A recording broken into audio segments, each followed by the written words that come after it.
नमस्कार, मैं हूं प्रेम शंकर सिंह और आप देख रहे हैं मनकही। ऑपरेशन सिंदूर एक निडर हिंदुस्तान की कहानी। रात के 1 बजे थे। सन्नाटा था, लेकिन एक देश जाग रहा था। वो देश था हिंदुस्तान। और हमारे रणबांकुरे उस रात निकले थे सिर्फ एक मकसद से, बदला लेने। बदला उन 26 बेकसूरों की शहादत का, बदला उस खून का जो पहलगाम में बहा था, बदला उस नापाक इरादे का जो पाकिस्तान ने रचा था। और इस बदले का नाम था ऑपरेशन सिंदूर। बदले की वो रात जब हिंदुस्तान गरजा और पाकिस्तान डर से थर थर कांपने लगा। 7 मई 2025 तारीख दर्ज कीजिए। ये वो रात थी जब भारतीय सेना ने शब्द नहीं गोले बरसाए। एक साथ एक ही पल में हमारे फाइटर जेट्स ने पीओके और पाकिस्तान के भीतर 9 सबसे खतरनाक आतंकी ठिकानों को निस्तानाबूद कर दिया। बहावलपुर जैश का गढ़, मुरीद के लश्कर की नस, मीरपुर, कोटली, मुजफ्फराबाद आतंक की फैक्ट्रियां और सियालकोट लॉन्च पैड्स। 90 से ज्यादा आतंकी जिनके चीथड़े उड़ गए।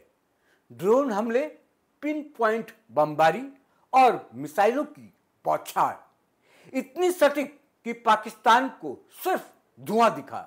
दुश्मन को भागने तक का वक्त नहीं मिला। अब सुनो कौन कौन मरा और कैसे मरा। अब सिर्फ ठिकाने तबाह नहीं हुए, अब चूहे अपनी बिलों में मारे गए हैं। सबसे पहला नाम मसूद अजहर, जैशे मोहम्मद का सरगना, पठानकोट और पुलवामा का मास्टरमाइंड।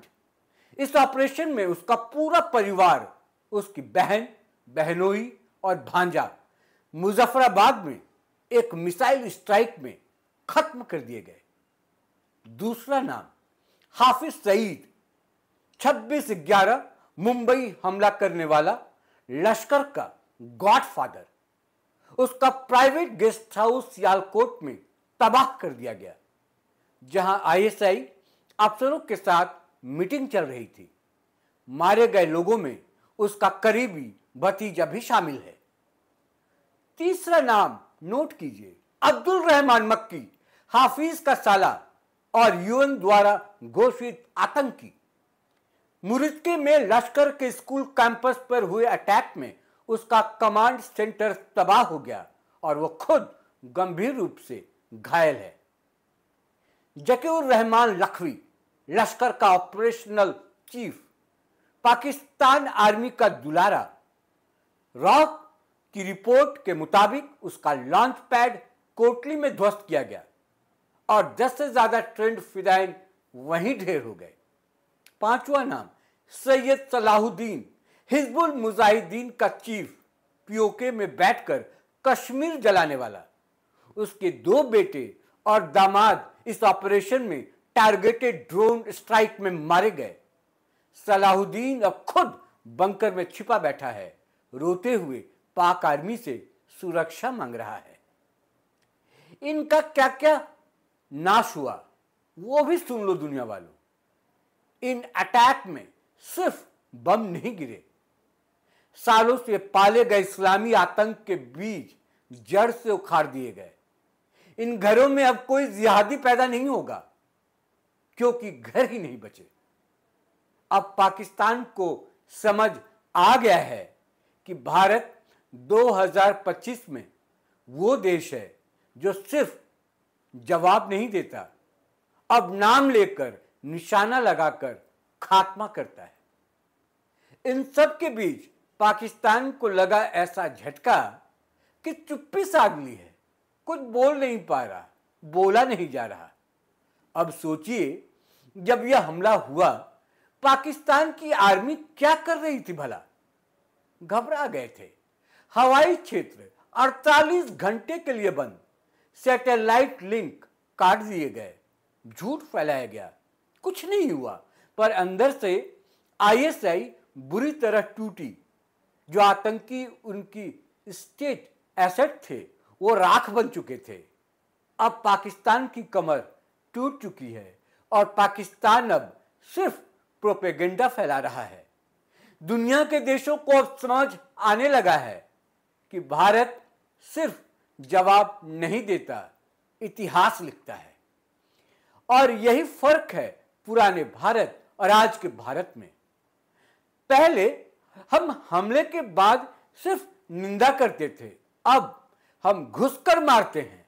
पहले आतंकवाद को ग्लोबल फोरम पर उठाते थे, अब उसके घर में दफनाते हैं, घुसकर मारते हैं। राव, आईबी और सेना की अब ये मिलिट्री ट्रिनिटी बन चुकी है, ऐसी खुफिया और ताकतवर कि पाकिस्तान के लॉन्च पैड बनते नहीं कि मिटा दिए जाते हैं। इसलिए दुनिया देख रही है और चुप है, कुछ कह नहीं पा रही। अब एक और दिलचस्प बात सुनिए। इस बार जब भारत ने हमला किया तो पूरी दुनिया ने क्या किया? कुछ नहीं। क्यों जानते हैं? क्योंकि अब भारत की ताकत को अमेरिका, रूस, फ्रांस सबने मान लिया है।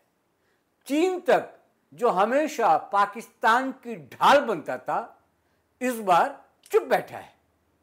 यह भारत की डिप्लोमेटिक स्ट्राइक थी, जहां हमला भी किया और नैरेटिव भी अपने पक्ष में कर लिया। दरअसल अब पाकिस्तान का पतन शुरू हो चुका है।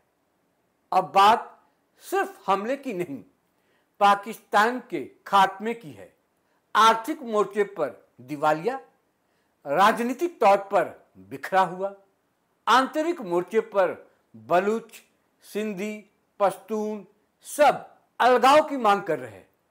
ऊपर से भारत की यह खुली आक्रामक नीति। अब पाकिस्तान के पास न रास्ता बचा है न रहम की उम्मीद। अब वो दिन दूर नहीं जब पाकिस्तान खुद अपने टुकड़े होते दिखेगा। अब पाकिस्तान ये सोच सोचकर पागल हुए घूम रहा है कि अब भारत क्या करने वाला है, आगे का उसका प्लान क्या है। तो सुनो पाकिस्तान, अब भारत का अगला कदम होगा पीओके में जनता को आजादी की आवाज देने का। अब एलओसी पर सिर्फ चौकसी नहीं बल्कि तैयारी हर वक्त स्ट्राइक की। अब हाफिज, मसूद, सईद ये नाम नहीं बचेंगे, ये निशाने हैं और इनका अंत तय है। भारत अब सिर्फ सीमाएं नहीं बचा रहा, अब भारत भविष्य का नक्शा बदलने निकला है। अंत नहीं, आरंभ है ये। ऑपरेशन सिंदूर कोई आखिरी वार नहीं था, ये तो शुरुआत है उस भारत की जो न भूलता है न छोड़ता है। अब लड़ाई सिर्फ सीमा पर नहीं है, अब लड़ाई भारत की प्रतिष्ठा की है। जो भी इसे ललकारेगा उसका हर्ष, उसका नतीजा सिर्फ मौत, राख और शर्मिंदगी होगा। और याद रखिए, अब भारत की मांग सुनी नहीं होगी, अब दुश्मन की जमीन लाल होगी। क्योंकि पीएम मोदी ने कहा कि सिंदूर की कीमत तुम क्या जानो पाकिस्तान, इसलिए ऑपरेशन सिंदूर हुआ। नमस्कार।